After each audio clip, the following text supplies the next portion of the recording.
Bienvenue dans cette nouvelle vidéo. Aujourd'hui, nous allons voir comment se protéger lors d'un achat entre concubins.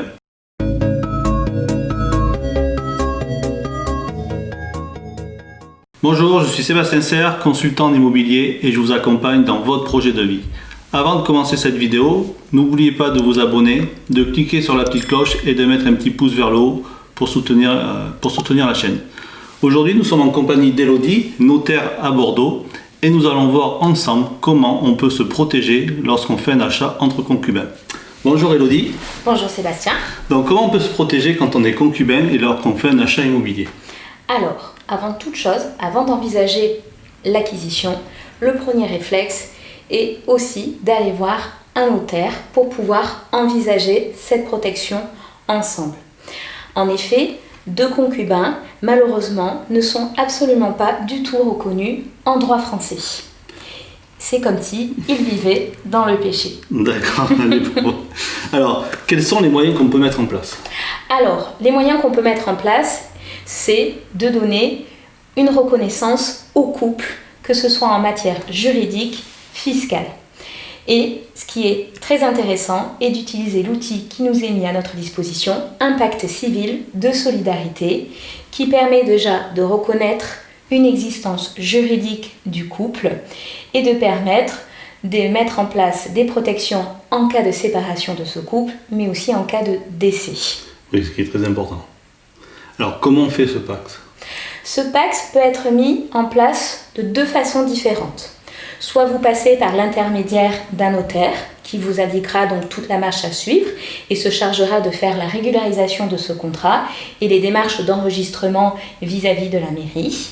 Ou vous pouvez faire vous-même ce contrat avec les moyens qui sont mis sur Internet avec le site Service Public et vous pourrez procéder à l'enregistrement vous-même de ce pacte auprès de la mairie. D'accord. Est-ce qu'il y a un coût pour ce contrat? Bien entendu, ce contrat coûte 360 € si vous passez par l'intermédiaire d'un notaire qui lui va vous certifier l'acte et va donner une force probante à ce contrat. Qui plus est, ce contrat répondra peut-être plus à votre situation qu'un contrat type qui est rédigé et qui est un cadre, on va dire, typique sur n'importe quelle situation sur le site internet service public qu'on vous propose. D'accord. Donc si on passe par un notaire, en fin de compte, on va affiner son contrat à nos besoins. Exactement. Alors que si on passe par Internet ou par c'est un contrat type, mais qui ne nous protégera pas forcément comme on le souhaite.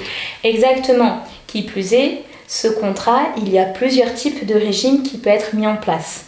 N'ayant pas pris un contact avec un notaire, vous ne pouvez par erreur cocher pas forcément le bon régime qui pourrait vous correspondre par rapport au pacte civil de solidarité, puisqu'il est possible d'être sous un régime de séparation de biens ou sous un régime de présomption d'indivision, et cela ne répond pas aux mêmes exigences que peut-être le couple souhaiterait sur leur acquisition. Alors après tout ça, est-ce qu'il faut un testament? Eh oui, le testament est, on va dire, la pièce capitale avec le pacte. C'est un packaging. Parce que le pacte ne va pas donner tous ses effets s'il n'y a pas ce testament. Parce qu'en cas de décès, s'il n'y a pas la régularisation d'un testament, celui qui reste, malheureusement, va avoir une taxation de 60% qui aura vocation à s'appliquer. Donc, le testament, il est impératif et il faut le faire devant notaire et surtout le faire enregistrer au fichier national centrale des dispositions des dernières volontés qui est tenue par les notaires. Comme ça, on est sûr de retrouver ce testament. Donc, le pacte, c'est une chose, mais le testament en est une autre. Donc, pensez toujours que c'est un packaging pour que le pacte ait toute son utilité. D'accord. Donc, pour conclure, quand on achète entre concubins, pour bien se protéger, il faut d'abord aller voir son notaire. C'est essentiel. Essentiel. Faire un pacte. Si possible, faites-le chez le notaire, comme ça vous allez avoir votre pacte sur mesure, et faire un testament, sinon c'est 60% de taxation. C'est le couperet qui va tomber, voilà. Tout simplement. J'espère que cette vidéo vous a plu, je vous dis à très vite pour une prochaine vidéo. Merci, au revoir. Au revoir.